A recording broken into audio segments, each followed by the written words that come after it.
Et si, dans une simple photo de classe, se cachait un secret que personne n'a vu pendant plus de 40 ans? À Clermont-Ferrand, en 1943, une institutrice a pris une décision qui aurait pu lui coûter la vie. Elle a ajouté un nom sur la liste, celui d'un enfant qui n'existait pas. Pendant des mois, elle a risqué tout ce qu'elle avait pour protéger ce garçon que le monde refusait de voir. Mais des années plus tard, quand cette photographie a refait surface dans les archives municipales, on a enfin compris la vérité que l'image cachait depuis toujours. Aujourd'hui, je vais vous raconter cette histoire dramatisée, inspirée de ce que tant de femmes et d'enfants ont réellement vécu pendant la guerre. Avant de commencer, abonnez-vous à la chaîne, laissez un like et dites-moi dans les commentaires de quelle ville vous regardez. Parce que chaque lieu a ses propres histoires de courage et de compassion, et la vôtre compte aussi. Cette photographie a été retrouvée dans les archives municipales de Clermont-Ferrand en 1987, classée sous la mention École 1940-1945, et pendant 44 ans, personne n'y avait vu ce qu'elle cachait vraiment. 34 enfants en 3 rangées, une maîtresse au centre avec son manteau de laine claire, les mains croisées, et au bout de la 2e rangée, un garçon qui regarde ailleurs. Pas la caméra. La caméra ne l'intéresse pas. Ses yeux fixent l'ombre de la maîtresse projetée sur le sol, comme s'il cherchait un abri dans cette forme noire étalée sur les pavés. Son pull est trop grand, ses bottines usées, et surtout, il n'a pas de tablier scolaire comme les autres. Mais ce n'est pas la différence de vêtements qui trahit l'erreur. C'est ce regard qui sait déjà qu'il ne devrait pas être là. Et pourtant, il y est. Parce que ce matin d'octobre 1943, Jeanne Morin, 31 ans, fille d'un cheminot et institutrice à l'école des filles depuis 7 ans, a pris une décision qui aurait pu la faire fusiller. Elle a inscrit un nom qui n'existait pas dans le registre de présence. Mathieu Ray. Un prénom français, un nom que le garçon savait prononcer. Simple, efficace, faux. Le vrai nom du garçon est Matteo Riera. 8 ans. Fils d'Anna Riera, réfugié espagnol arrivé en France en 1939 après avoir traversé les Pyrénées avec des centaines d'autres qui fuyaient la guerre civile. Les registres de la Croix-Rouge confirment que 847 réfugiés espagnols se trouvaient à Clermont-Ferrand entre 1939 et 1943, et Anna était l'une d'eux. Elle lavait le linge pour les familles du quartier, 45 francs par semaine, alors que le pain coûtait 3 francs 50 le kilo. Le père de Matteo, Julian, ancien typographe républicain, vivait caché depuis qu'un voisin l'avait dénoncé pour avoir imprimé des tracts au début de l'occupation.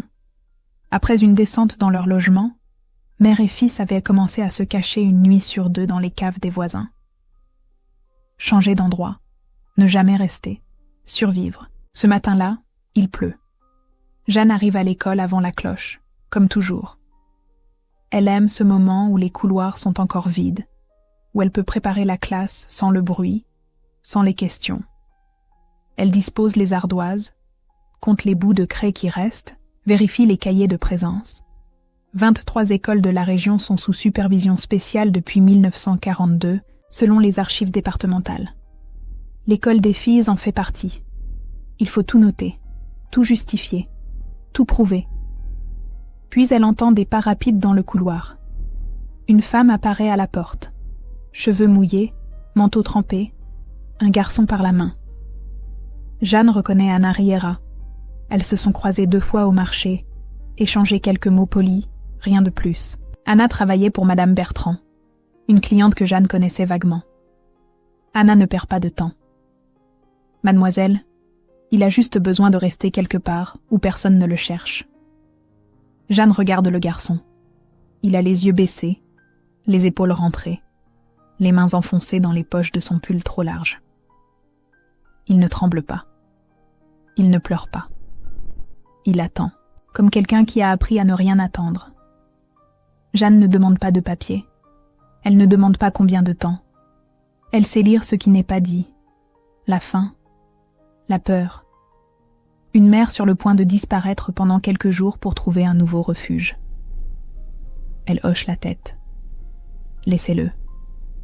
Anna serre brièvement le bras de son fils, puis disparaît dans la pluie sans un mot de plus. Jeanne referme la porte.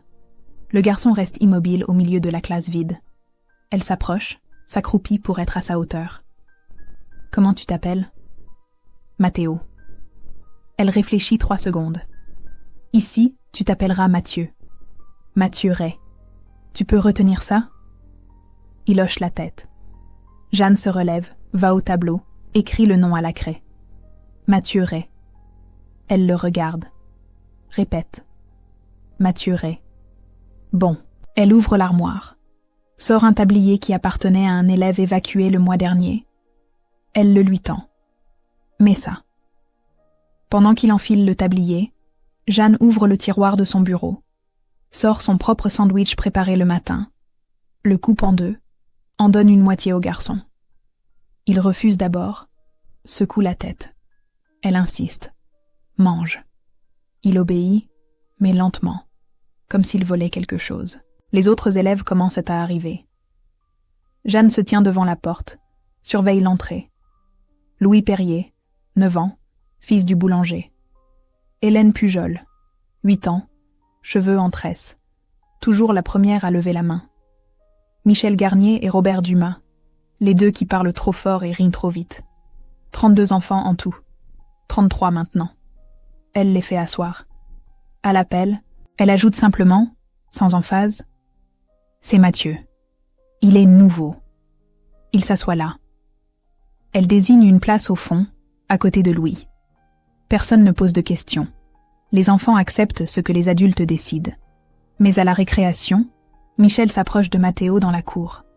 Il parle bizarrement, chuchote-t-il à Robert. Écoute comment il dit les R. Matteo ne répond pas. Il reste près du mur, les mains dans les poches. Hélène, qui a entendu, s'approche. Laisse-le tranquille, Michel. Toi aussi tu parles bizarrement quand tu as peur. Jeanne observe depuis la fenêtre de la classe. Elle voit Michel hausser les épaules et partir. Elle voit Matteo qui ne bouge toujours pas. Elle voit Hélène qui reste à côté de lui, même si elle ne dit rien.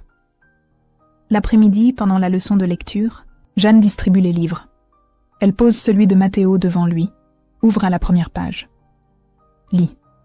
Il hésite. Regarde les lettres comme si elles étaient des ennemis. Jeanne attend. Louis, assis à côté, murmure doucement les syllabes.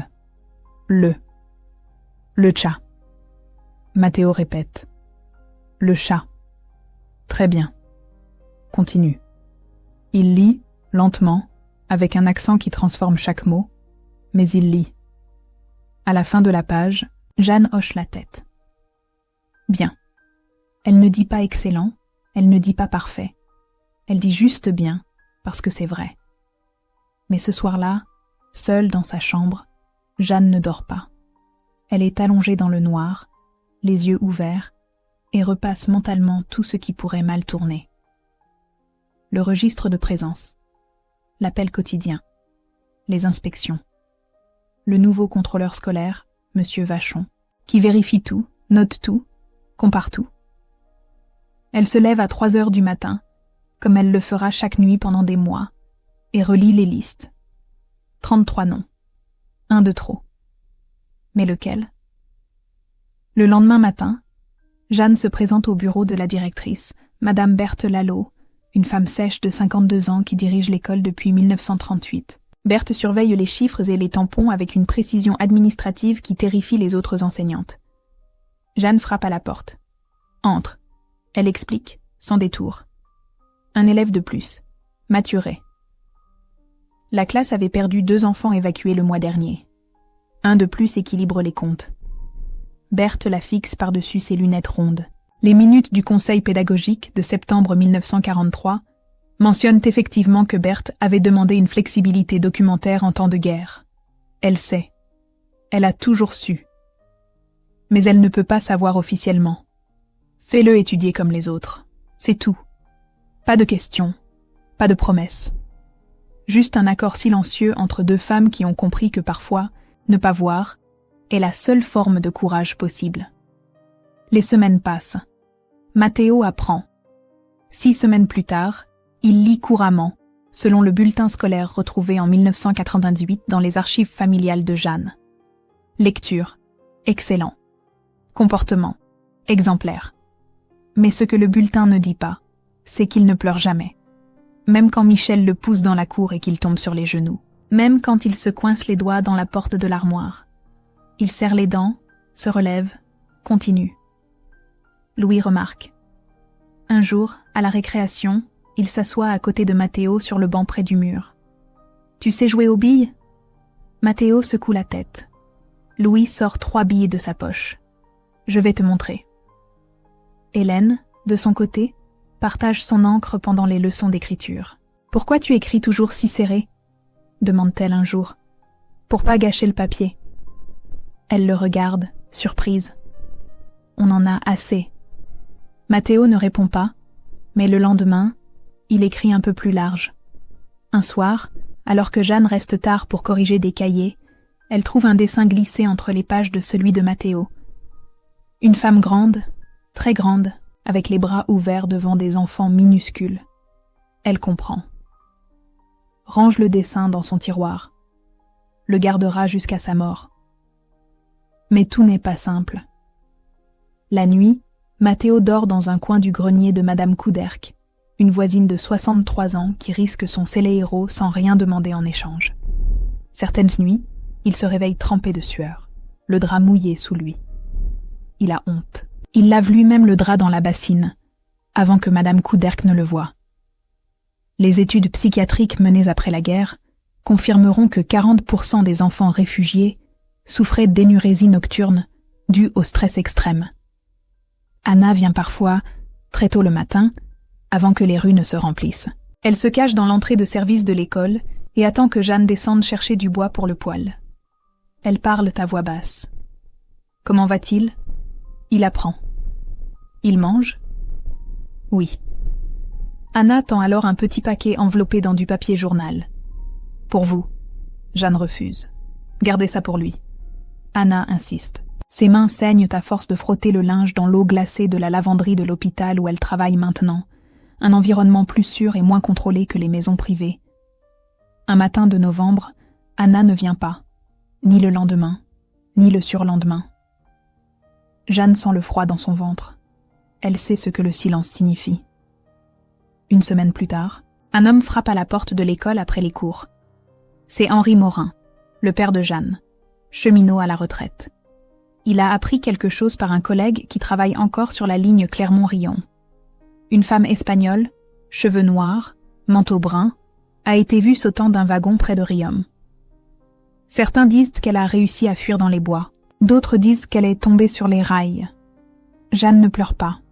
Elle écoute, remercie son père, referme la porte, puis elle monte au grenier de Madame Couderc ce soir-là.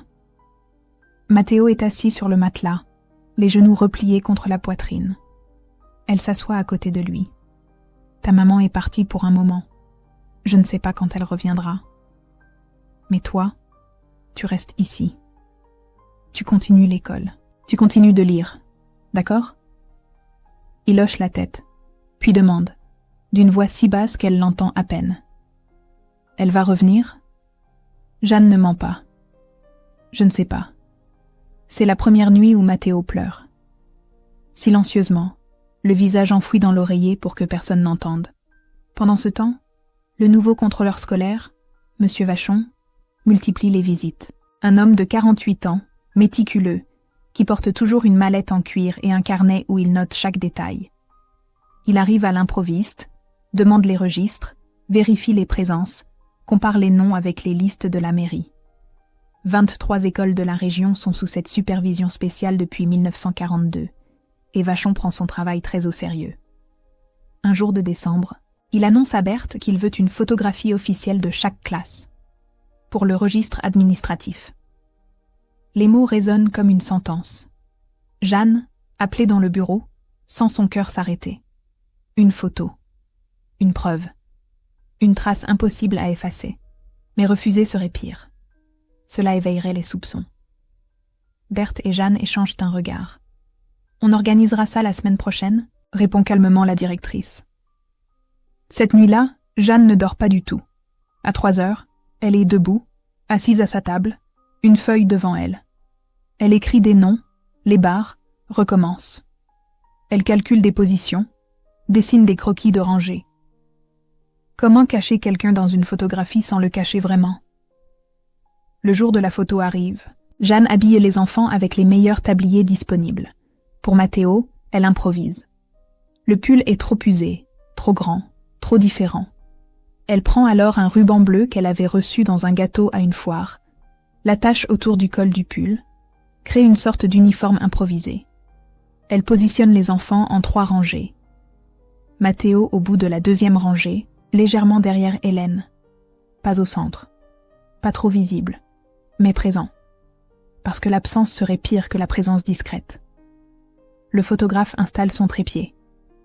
Vachon observe depuis l'entrée, satisfait de voir l'ordre apparent. Jeanne tend un livre ouvert à chaque enfant, sans titre visible sur les couvertures. Elle colle une feuille près du tableau noir, avec la liste des noms écrits à la craie. Mathieu Ray y figure comme s'il avait toujours existé.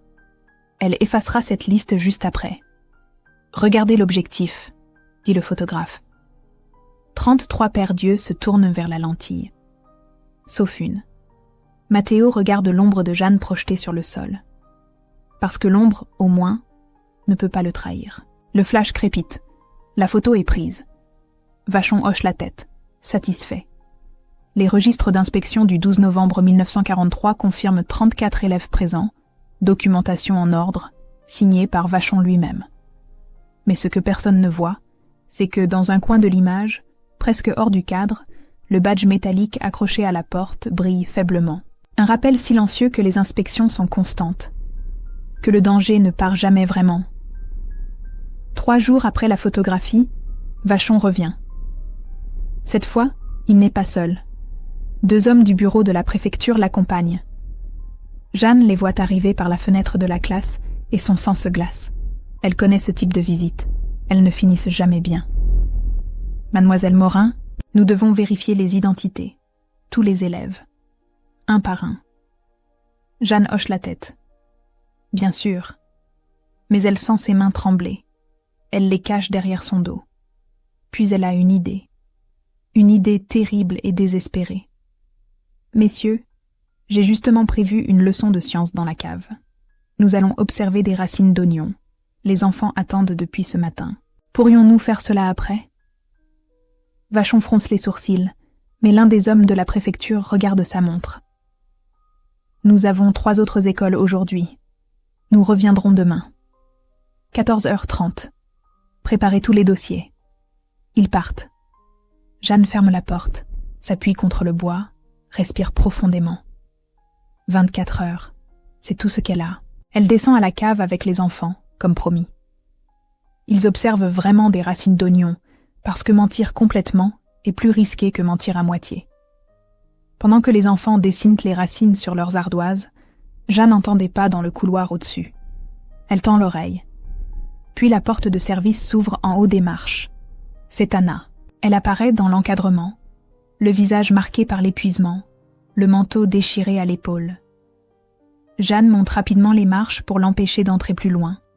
Les enfants ne doivent pas la voir. Anna parle vite, à voix basse. Julian a été pris. Ils l'ont trouvé dans une imprimerie abandonnée près de la gare. Je dois partir ce soir. Je ne peux plus rester. Jeanne comprend. Et Matteo. Anna hésite. Ses yeux se remplissent de larmes qu'elle ne laisse pas couler. Gardez-le. S'il vous plaît. Juste jusqu'à ce que je trouve un endroit sûr. Mais toutes les deux savent que cet endroit sûr n'existe peut-être pas. Jeanne hoche la tête. Il restera. Je vais le garder après les cours. Madame Couderc peut encore l'héberger cette nuit. Demain, je trouverai autre chose. Anna sort alors une lettre de sa poche.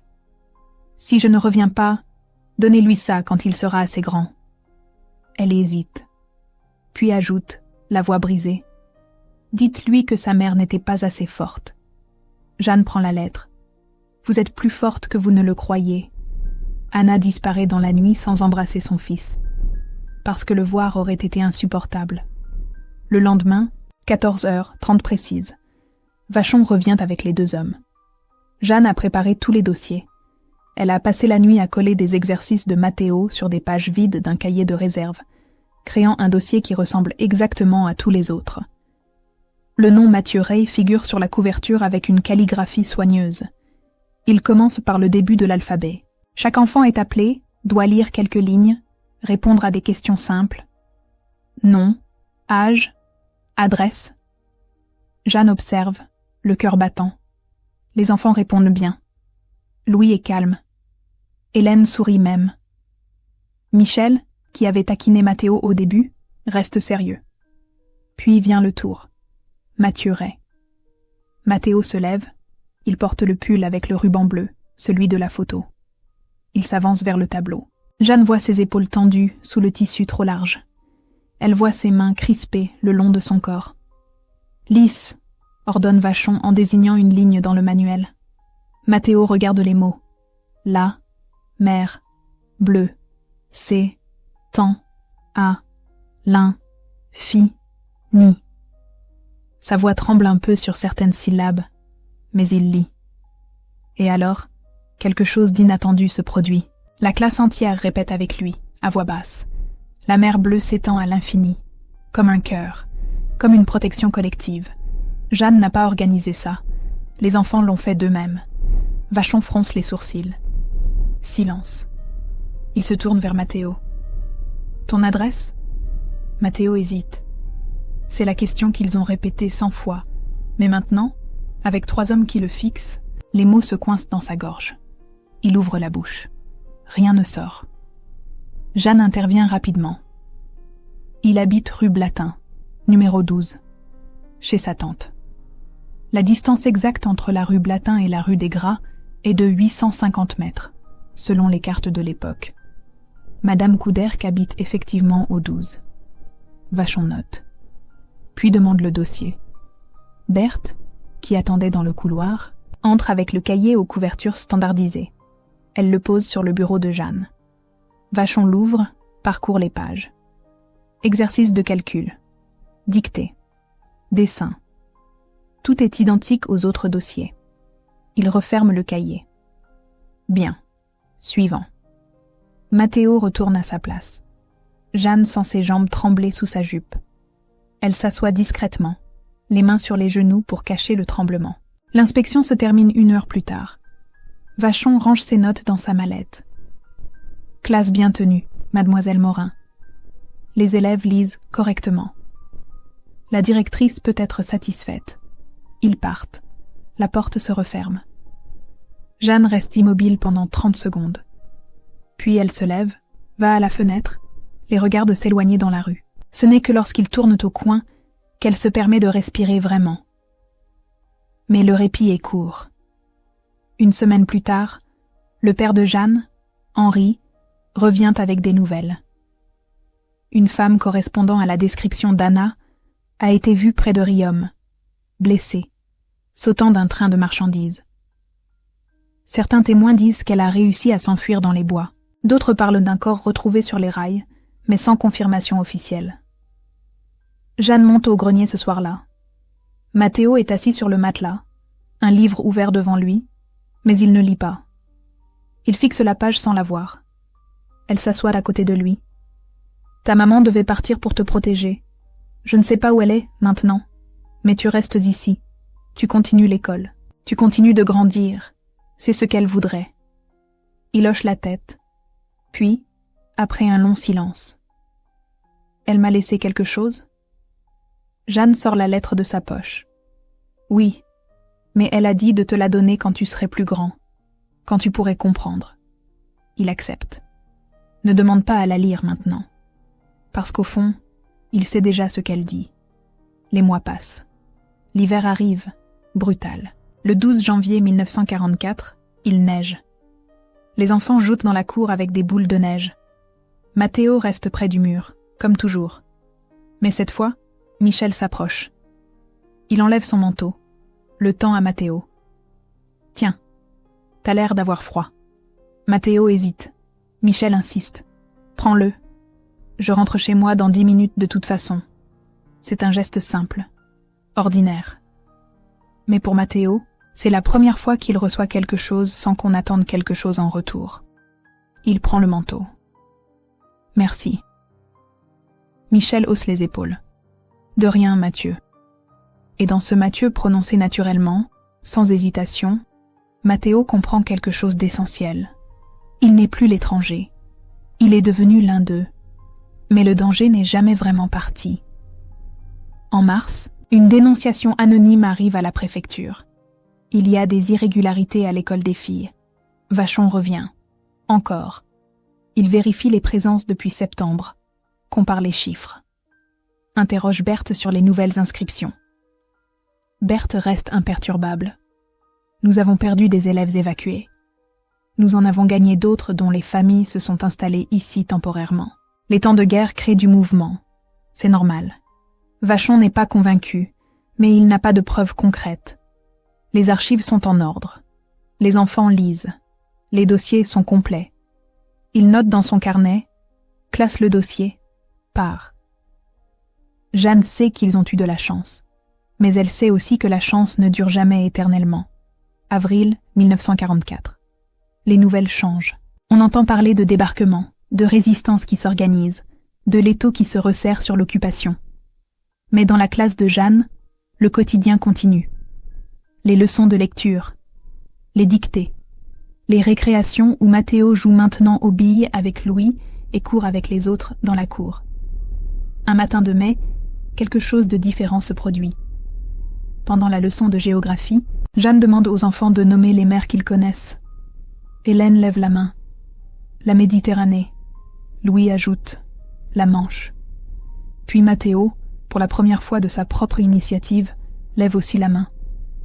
Jeanne le regarde, surprise. « Oui, Mathieu ?» Il hésite, puis parle. « Ma mère disait que la mer, c'est là où on ne peut plus se cacher, mais où on est libre. » La classe reste silencieuse. Jeanne sent sa gorge se serrer. « C'est très juste, Mathieu. Ta mère était une femme sage. C'est la première fois qu'il parle d'Anna au passé. » Comme s'il commençait à accepter qu'elle ne reviendrait peut-être pas. Juin arrive. La nouvelle du débarquement en Normandie se répand. Les gens murmurent dans les rues. L'espoir revient, prudent, méfiant, mais présent. Vachon ne vient plus aussi souvent. Les contrôles se relâchent. Pas parce que l'administration est plus clémente, mais parce qu'elle commence à se désorganiser. Août 1944. Clermont-Ferrand est libéré.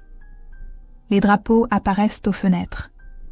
Les gens sortent dans les rues, pleurent, rient, s'embrassent. Jeanne ferme l'école pour la journée, comme toutes les autres. Elle monte au grenier de Madame Couderc.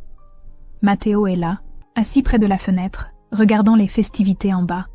« C'est fini ?» demande-t-il. « Pour certaines choses, oui. Pour d'autres, ça commence juste. » Il la regarde. « Je peux rester, Mathieu ?» Jeanne s'assoit à côté de lui. « Tu peux être les deux, Matteo et Mathieu. Les deux sont vrais maintenant. » Dans les semaines qui suivent, Berthe et Jeanne attendent des nouvelles de Juliane, attendent des informations sur Anna. Rien ne vient. Les registres de la Croix-Rouge sont débordés de demandes. Des milliers de familles séparées cherchent des milliers de disparus. Anna Riera ne figure sur aucune liste officielle. Ni morte, ni vivante. Juste absente. Jeanne prend une décision. Elle va voir Berthe dans son bureau. Matteo reste, officiellement. Il termine l'année scolaire, puis l'année suivante, et celle d'après si nécessaire. Berthe, qui a passé toute la guerre à maintenir un équilibre impossible entre obéissance et résistance, hoche la tête. Si tu sais garder les comptes en ordre. Les comptes. Toujours les comptes. Mais cette fois, il signe fin à la survie, pas la collaboration. Les années passent. 1945, 1946, 1947. Matteo grandit. Il ne parle plus espagnol, sauf dans ses rêves. Il excelle en français, en mathématiques, en histoire. Il aide les plus jeunes pendant les récréations, leur apprend à lire comme on lui a appris. Jeanne le regarde devenir quelqu'un d'autre, quelqu'un de nouveau, tout en restant lui-même. Un printemps, il plante un haricot dans un pot sur le rebord de la fenêtre de la classe. Tous les matins, il vérifie si la pousse est sortie. Et quand elle apparaît enfin, petite et verte et fragile, il pleure. Pas de tristesse, de joie, parce que quelque chose peut encore pousser. 1. Matteo a 15 ans. Il devient assistant de bibliothèque à l'école. Range les livres, aide à l'inventaire, prépare les salles. Jeanne lui propose de continuer ses études au lycée. Il refuse. Je veux rester ici. C'est ici que j'appartiens. 2. Il passe son certificat d'aptitude pédagogique, devient instituteur auxiliaire, puis, en 1955, titulaire, à l'école des filles. La même école qu'il a cachée devient celle où il enseigne. Puis, un jour d'octobre 1956, 13 ans après son arrivée, quelque chose d'impossible se produit. Jeanne est dans sa classe, corrige des cahiers à son bureau. On frappe à la porte. Elle lève les yeux. Un homme se tient dans l'encadrement.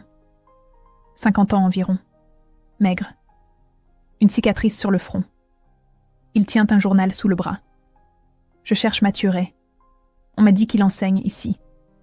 Jeanne se lève lentement. Qui êtes-vous? L'homme hésite. Puis, Julian Riera. Le monde s'arrête. Jeanne reste immobile pendant 3 secondes. Puis, attendez ici. Elle sort dans le couloir, monte à l'étage où Matteo donne une leçon de lecture à une classe de débutants. Elle frappe doucement. Matteo ouvre. Voit l'expression sur le visage de Jeanne. Quelqu'un est là pour toi. En bas. Il descend. Voit l'homme. S'arrête au milieu de l'escalier. L'homme le regarde aussi. Les années ont changé le garçon en homme. 21 ans maintenant. Plus grand, plus fort. Mais les yeux sont les mêmes. Matteo, murmure Juliane. Matteo descend les dernières marches lentement.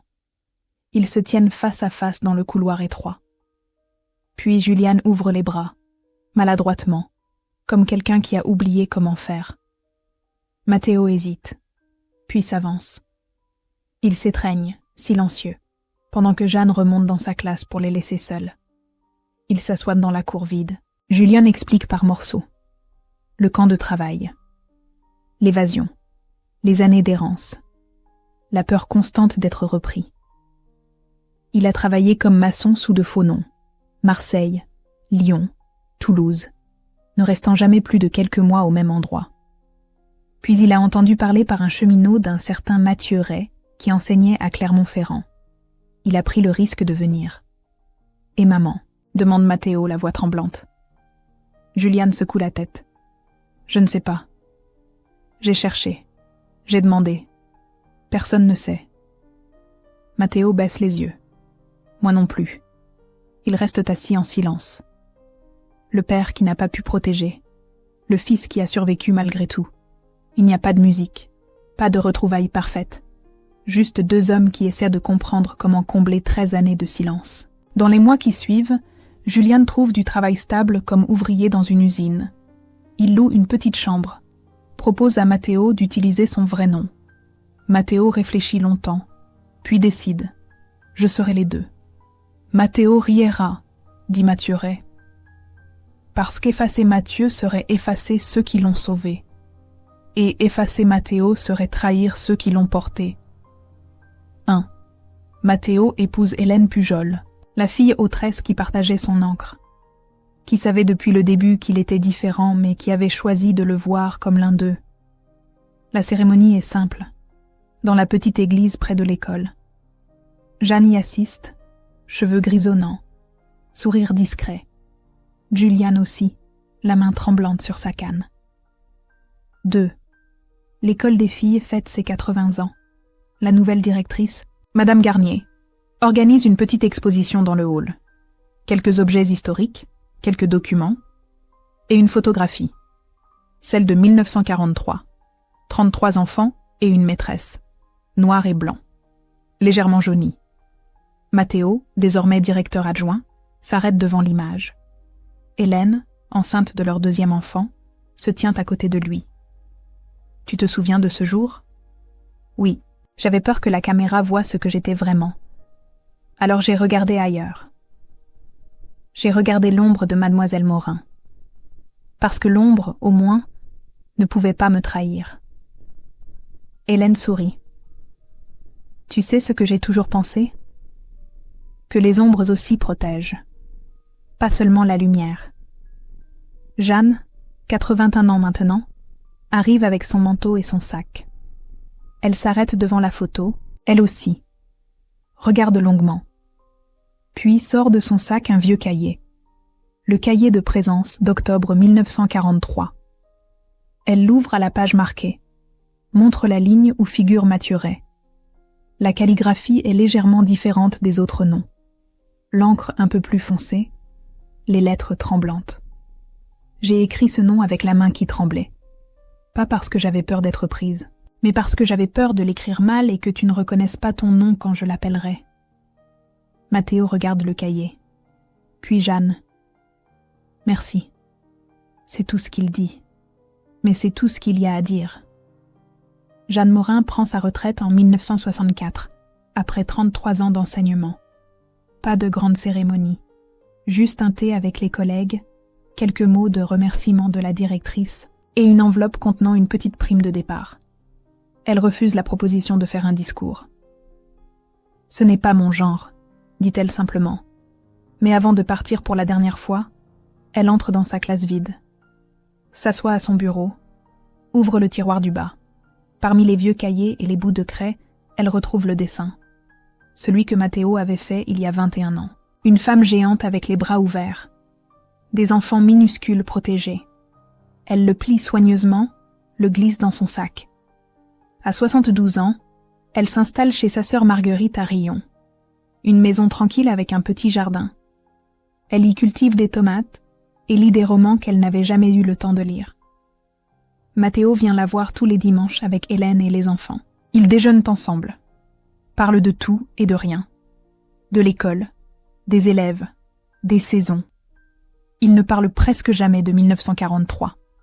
Parce que certaines choses n'ont pas besoin d'être répétées pour rester vraies. Jeanne meurt en 1972, dans son sommeil, un matin de septembre. 80 ans. Marguerite la trouve paisible, les mains croisées sur la couverture. Pas de drame, pas de dernière parole théâtrale. Juste une femme qui s'est endormie et n'est pas réveillée.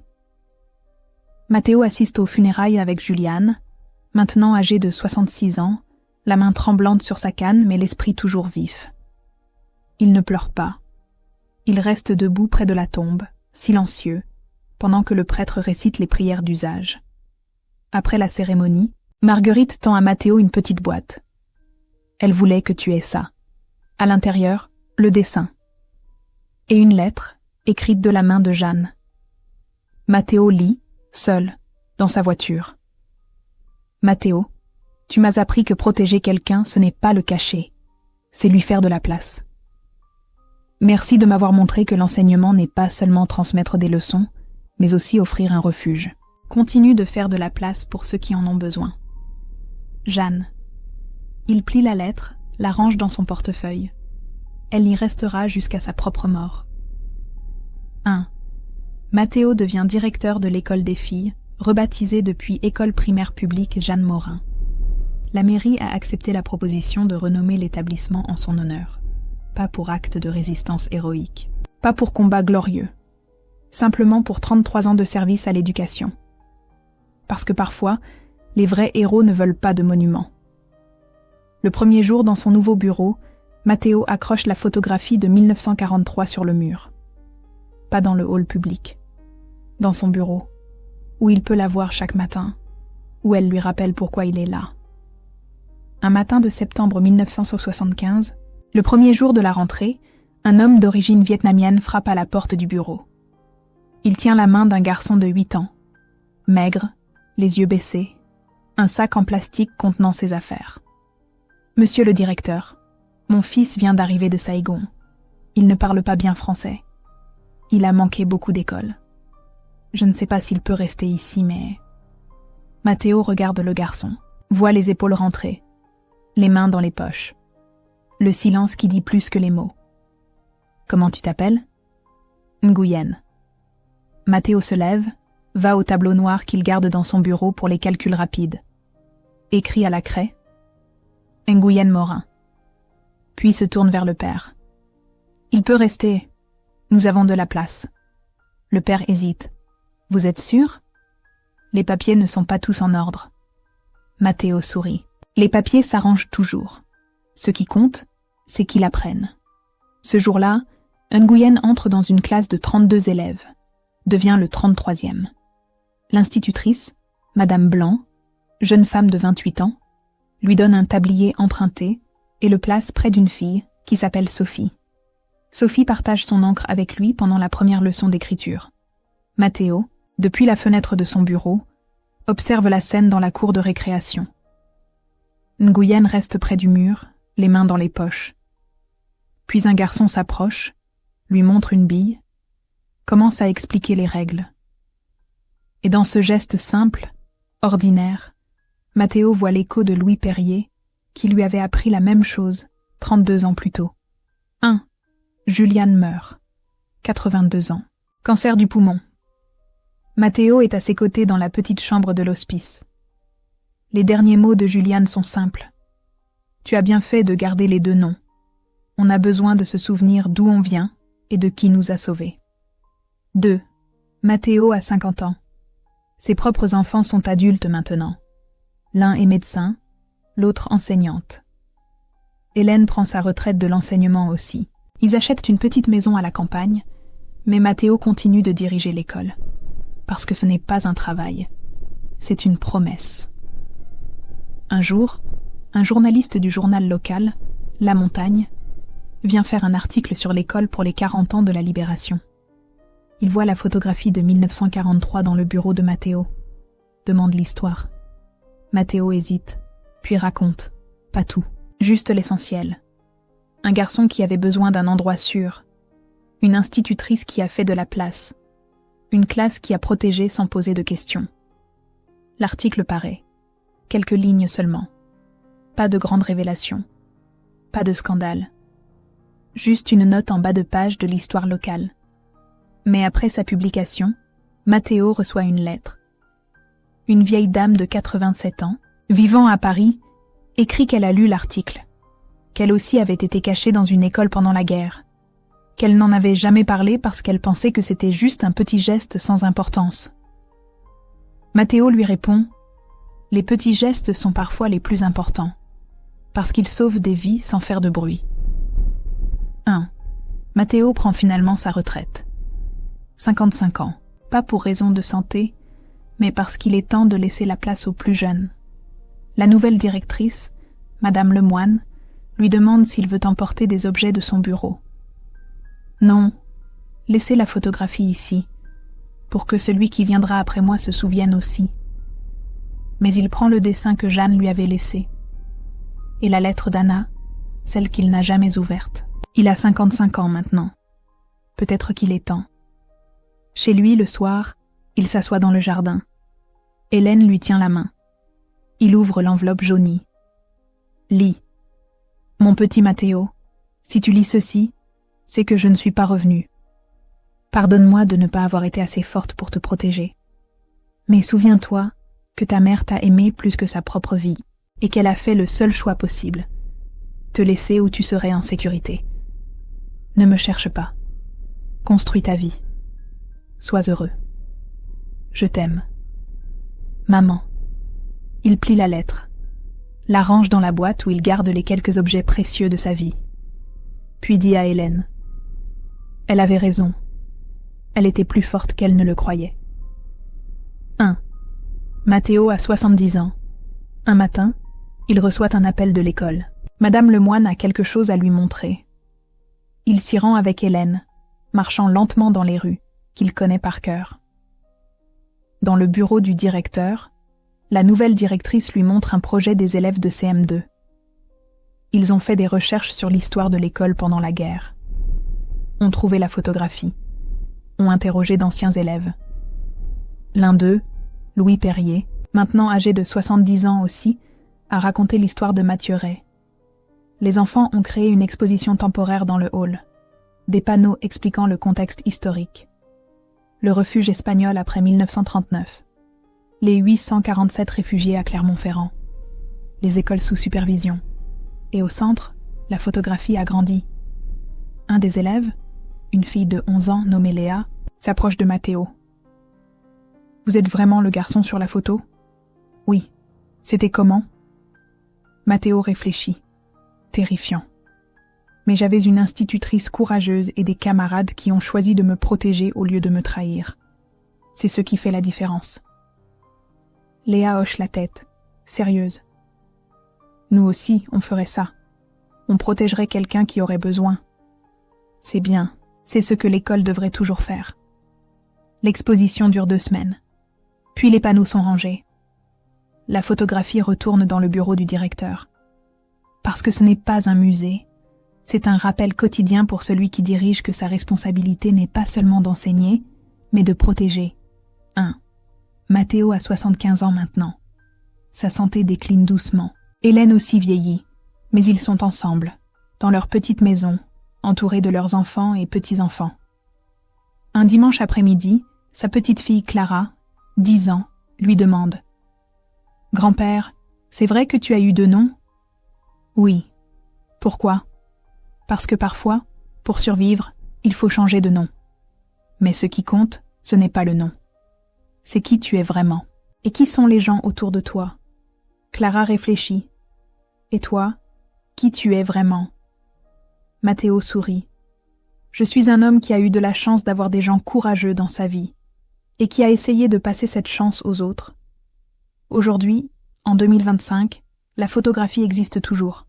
Pas dans les archives municipales, pas dans un musée. Elle se trouve dans le bureau du directeur actuel de l'école primaire publique Jeanne Morin, à Rocher-au-Mur, juste à côté du tableau où chaque première semaine de septembre, le directeur demande à tous les élèves d'écrire leur nom, parce que les noms importent, parce que chaque enfant mérite d'être appelé, parce qu'une salle de classe peut être le lieu le plus sûr du monde, pas parce qu'elle cache, mais parce qu'elle accueille.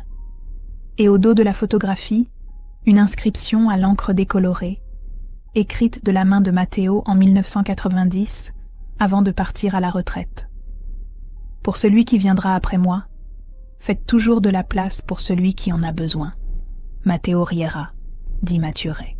Dit, la photographie que le 12 novembre 1943 aurait pu être une preuve d'accusation est devenue la preuve que parfois, un simple geste de courage ordinaire peut sauver non seulement une vie, mais transmettre une leçon qui traverse les générations. Que protéger n'est pas cacher. Que l'éducation n'est pas seulement instruire. Et qu'un enfant qui regarde une ombre au lieu de la lumière cherche simplement quelqu'un pour le protéger du monde trop dangereux autour de lui. Et que cette ombre, aussi fragile soit-elle, peut être le plus solide des abris. Cette histoire fictionnelle nous rappelle que le courage ne se trouve pas toujours dans les grands gestes, mais souvent dans les choix silencieux. Ce qu'on fait quand personne ne regarde. Jeanne n'a pas brandi d'arme. Elle a simplement ouvert une porte. Et parfois, ouvrir une porte suffit à sauver une vie. Parce qu'enseigner, c'est aussi protéger. Parce qu'aimer, c'est parfois garder le silence pour laisser l'autre grandir. Et vous, qu'auriez-vous fait à sa place? Avez-vous déjà rencontré quelqu'un qui vous a offert un refuge au moment où tout semblait perdu? Pensez-vous que la bonté ordinaire peut vraiment changer le cours d'une vie? Écrivez le mot « abri » dans les commentaires pour montrer que vous êtes resté jusqu'à la fin. Dites-nous aussi de quelle ville vous nous regardez. Et si vous connaissez une histoire de vos grands-parents, de votre famille, ou d'un ancien voisin qui mérite d'être racontée, partagez-la. Elle pourrait inspirer nos prochaines histoires. Merci d'avoir regardé. Abonnez-vous à la chaîne, activez la cloche pour ne rien manquer et cliquez sur la vidéo suivante. Une autre histoire humaine, émouvante et pleine de sens vous y attend.